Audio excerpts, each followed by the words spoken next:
একজন স্টুডেন্ট, তুমি যদি প্রিপোজিশন বা আপনি যদি প্রিপোজিশন পারতে চান, সবার আগে এই প্রিপোজিশন গুলো বাংলা আপনাকে আয়ত্ত করতে হবে।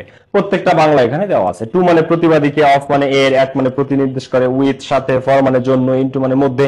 এর মধ্যে কিছু কিছু আপনি অলরেডি জানেন, আর যেগুলো জানেন না সেগুলো আপনাকে জানতে হবে। যেমন থ্রু মানে মধ্য দিয়ে, এটা অনেকে জানে না। এগেইনস্ট মানে বিরুদ্ধে, এটা অনেকে জানে না।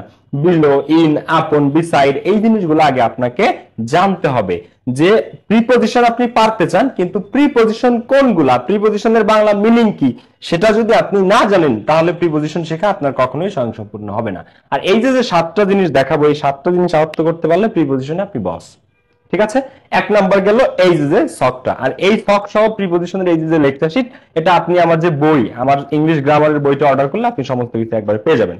ওকে, এবার রুল নাম্বার 1, আপনাকে এইগুলো বাংলা মিনিং সহ মুখস্থ করতে হবে। এবার আসেন নাম্বার 2, প্রিপোজিশন। মোট 7টা রুল দেখাবো। এক নাম্বারটা কি আমি বললাম, 2 নাম্বার যে জিনিসটা আপনাকে শিখতে হবে, এই যে পিরামিডটা একটু খেয়াল করেন। প্রিপোজিশন সব থেকে বেশি ব্যবহৃত হয় সময় নিয়ে, বা সময়কে বোঝাতে, ইংরেজিতে সময়কে নির্দেশ করতে। তো সময়কে নির্দেশ করতে প্রিপোজিশন ব্যবহৃত হয় 3টা, অ্যাট, অন এবং ইন। অ্যাট, অন এবং ইন, এই যে পিরামিডটা, একটা পিরামিড দেখতে পাচ্ছেন, এই পিরামিডের 3টা অংশ। উপরের অংশ যেটা অরেঞ্জ কালার, সবচেয়ে ছোট অংশ কোনটা, এই উপরের অরেঞ্জ কালার। তার চেয়ে বড় কোনটা, এই যে লাল অংশটা। আর এই পিরামিডের সবচেয়ে বড় অংশ কোনটা, এই নীল কালারেরটা, নীল কালারটা।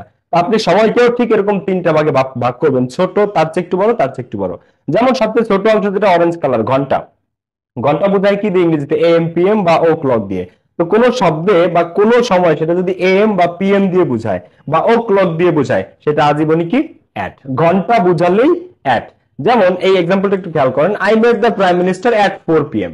4 PM, আমি প্রধানমন্ত্রীর সাথে 4টায় সাক্ষাৎ করেছিলাম। এখন এম থাকুক, পিএম থাকুক বা 4 o'clock থাকুক, 4 o'clock যেটাই থাকুক না কেন, এই এম, পিএম বা 4 o'clock থাকলে সেখানে আজীবন at. At 4 PM, at 4 AM, at 8 AM, at 9 PM, at 9 AM, at 12 o'clock, at 5 o'clock, এরকম ব্যাপারটা বোঝা যাচ্ছে। এম, পিএম দিয়ে কিছু বোঝালেই সেটা চোখ বুঝে নিঃসন্দেহে কি বসবে, অ্যাট। ঠিক আছে, আচ্ছা এরপর দেখেন, দিন যদি বোঝায়, এবার ঘন্টার চেয়ে বড় কি দিন। এই পিরামিডে অরেঞ্জ কালারের চেয়ে বড় অংশ কি, এই লাল কালারটা। তো ঘন্টার চেয়ে বড় কি দিন। তো 7 দিনের নাম, Friday, Saturday, Sunday, Monday, Wednesday, Tuesday, Thursday, এই 7 দিনের নামের ক্ষেত্রে সব সময় 1। অথবা তারিখ, ধরেন আপনাকে আমি বললাম যে একটা তারিখ বললাম যে 12ই জানুয়ারি, এটা একটা কি তারিখ বা দিন। 16ই ডিসেম্বর, এটা একটা কি তারিখ বা দিন। এই দিনের ক্ষেত্রে 26শে মার্চ, এটা একটা কি তারিখ বা দিন। 15ই আগস্ট, একটা তারিখ বা দিন, তাই না? পহেলা বা happy new year, first first January, এটা একটা কি তারিখ। তোমার জন্মদিন যেটা, সেটা একটা কি দিন বা তারিখ। তো যত দিনের নাম আছে বা যত তারিখ আছে, সমস্ত দিন তারিখের আগে কি 1। এই যে মানডে, মানডের আগে কি 1। এখানে যদি মানডে না থাকে, এখানে যদি থাকতো যে 12 ফেব্রুয়ারি বা 12 জানুয়ারি, 12 জানুয়ারি, এটা কি এটা সেই 1ই থাকতো, 1। কারণ দিন বা তারিখের আগে কি বসে, 1 বসে। ঘন্টার আগে কি বসে, অ্যাট। এম, পিএম বা ও ক্লকের আগে অ্যাট, দিন বা তারিখের আগে 1। এবার খেয়াল করেন, পিরামিডের সবচেয়ে বড় অংশ নীল অংশ। এবার হলুদ আর লাল বা ঘন্টা আর দিনের চেয়ে বড় যা কিছু আছে, সমস্ত কিছুর আগে ইন।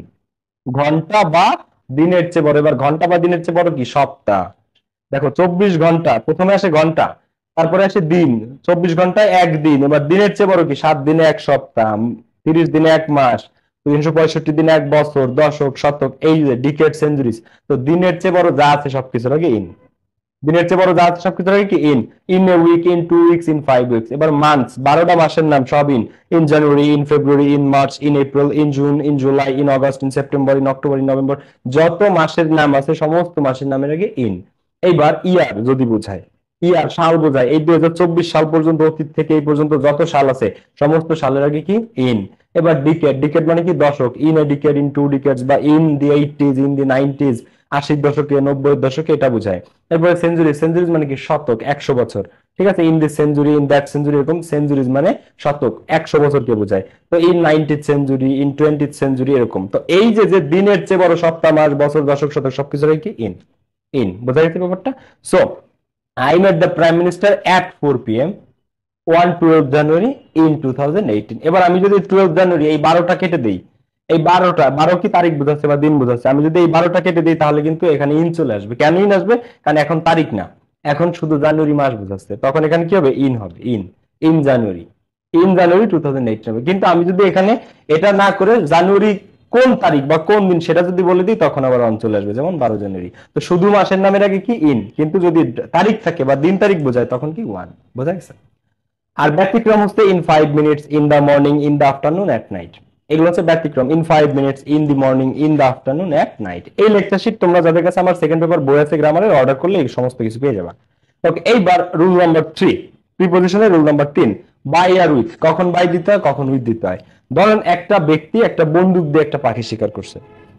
বন্দুক দিয়ে একজন ব্যক্তি একটা পাখি শিকার করেছে। তো যে ব্যক্তি কাজটি করে তার পূর্বে বাই বসে। ব্যক্তির আগে বাই। আমরা দেই না যে rice is eaten by him, the work was done by him. এই by him, by her, by them, এই পাসিভের ক্ষেত্রে আমরা যে বাই ব্যবহার করি, কেন ব্যবহার করি? কারণ ব্যক্তির ক্ষেত্রে প্রিপজিশন বাই বসে। এবং ওই ব্যক্তি যে জিনিস, যে বস্তু বা যে হাতিয়ার দ্বারা কাজ করা হয় তার পূর্বে উইথ বসে। অর্থাৎ একজন ব্যক্তি একটা বন্দুক দিয়ে একটা পাখি শিকার করছে, তো ওই ব্যক্তির নামের আগে বা ব্যক্তির আগে বসবে বাই। আর যে হাতিয়ার, যে লাঠিটা, যে জিনিসটা বা যে বস্তু দ্বারা করছে তার পূর্বে বসবে উইথ। তো দেখো, the snake was killed by him with this stick. তাহলে the snake was killed by him, এই হিম আছে, তো হিম একটা কি ব্যক্তি, তো ব্যক্তির আগে কি বাই। কি দিয়ে এই সাপটাকে মেরেছে? উইথ দিস স্টিক, এই লাঠিটা দিয়ে। উইথ দিস স্টিক, তাহলে এই লাঠিটা হাতিয়ার বা বস্তু, এটার আগে বসে উইথ। পরেরটা দেখো, দ্য বার্ড ইজ হান্টেড, পাখিটা শিকার করছে বা করা হয়েছে বাই দ্য শুটার। কে শিকার করছে? শুটার। শুটারকে যে শুট করে, শুটার একজন ব্যক্তি, তার আগে বাই। কি দিয়ে করছে? বন্দুক দিয়ে, উইথ দিস গান। তাহলে এটা কি? এটার আগে উইথ, কারণ বন্দুক একটা কি হাতিয়ার বা বস্তু। তো যে ব্যক্তি কাজ করে তার পূর্বে বাই, যা দ্বারা করা হয়েছে তার আগে উইথ। এবার দেখো, এবার যে রুলটা এখান থেকে ঢাকা বিশ্ববিদ্যালয়ে প্রত্যেক বছর কোশ্চেন হয়, এটা হচ্ছে বিটুইন আর এমং। বিটুইন এবং এমং, দুয়ের মধ্যে বা দুইজন ব্যক্তির মধ্যে কোনো কিছু যখন ঘটে তখন সেখানে দিতে হয় বিটুইন। আর দুয়ের অধিক, তিনজন বা তার বেশি মিলে যখন কোনো কিছু ঘটে তখন সেখানে কি দিতে হয়? এমং। দুইজন ব্যক্তি যখন কোনো কাজ করে তখন সেখানে কি দিতে হয়? বিটুইন। দুয়ের অধিক মিলে যখন কোনো কাজ করে তখন সেখানে কি দিতে হয়? এমং। এইখান থেকে, এই রুল থেকে কিন্তু ডিইউতে কোশ্চেন পাবা, খালি একাডেমিক না, ঢাকা বিশ্ববিদ্যালয় এখান থেকে প্রশ্ন আসে। তো divide the fruits between the two brothers. দেখো, দুই ভাইয়ের মধ্যে ফলগুলো ভাগ করে দাও। যখন দুই ভাই বলছে দুইজন, তখন আমাদেরকে ব্যবহার করতে হবে কি? বিটুইন। কিন্তু ডিস্ট্রিবিউট দ্য টিফিনস এবং অল দ্য স্টুডেন্টস, কিন্তু সকল স্টুডেন্টদের মধ্যে টিফিনটা ভাগ করে দাও। যখন সকল স্টুডেন্টস বলবে তখন অ্যামং অল দি স্টুডেন্টস। ঠিক আছে? Divide the fruits between two brothers আর distribute the tiffins among all the students. Among all, ঠিক আছে? সবার মধ্যে ভাগ করে দাও, এই হচ্ছে ব্যাপারটা।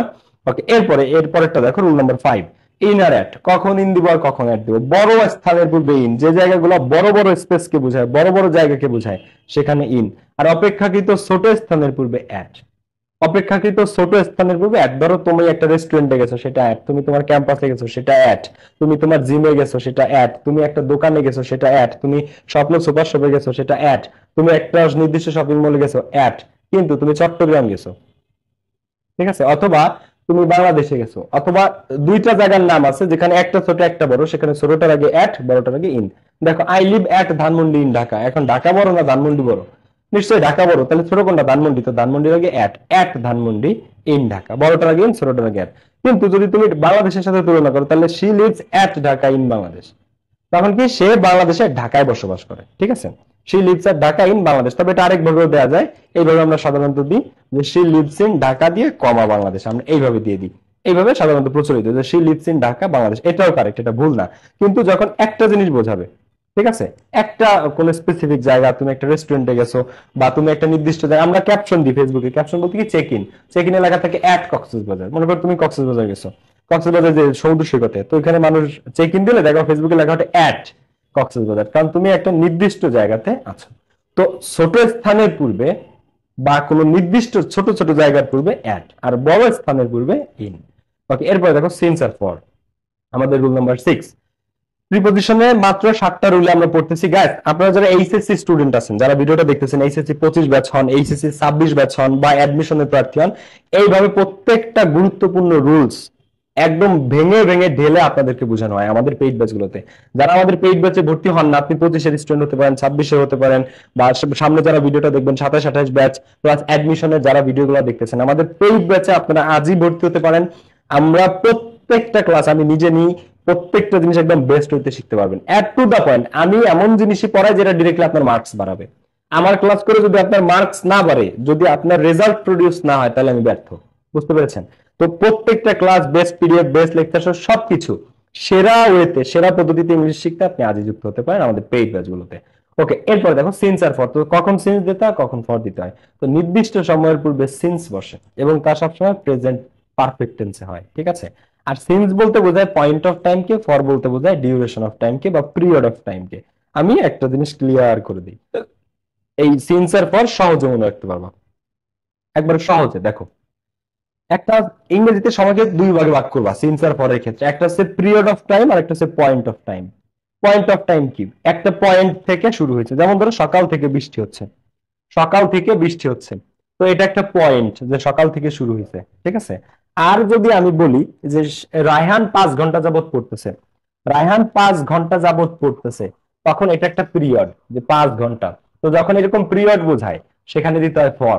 ফর। আর যখন পিরিয়ড থাকে না, পয়েন্ট বোঝায় যে সকাল থেকে, যেমন আমি একটা একই জিনিস দুইভাবে বলি দেখো, সকাল থেকে বৃষ্টি হচ্ছে আর 3 দিন ধরে বৃষ্টি হচ্ছে, অথবা সকাল থেকে বৃষ্টি হচ্ছে বা 3 ঘন্টা ধরে বৃষ্টি হচ্ছে। তো যখন আমি বলতেছি যে সকাল থেকে বৃষ্টি হচ্ছে, তখন এটা একটা পয়েন্ট। শুক্রবার থেকে বৃষ্টি হচ্ছে, এই শুক্রবার একটা পয়েন্ট। কিন্তু যদি বলি 5 দিন ধরে বৃষ্টি হচ্ছে, 5 দিন ধরে বৃষ্টি হচ্ছে, তখন ফর 5 ডেজ। তো it has been raining since Friday, দেখো সিন্স আছে, এই ফ্রাইডে থাকার কারণে এখানে সিন্স হচ্ছে, কারণ এটা একটা পয়েন্ট বোঝায়, পয়েন্ট অফ টাইম। কোন পয়েন্ট থেকে? শুক্রবার থেকে।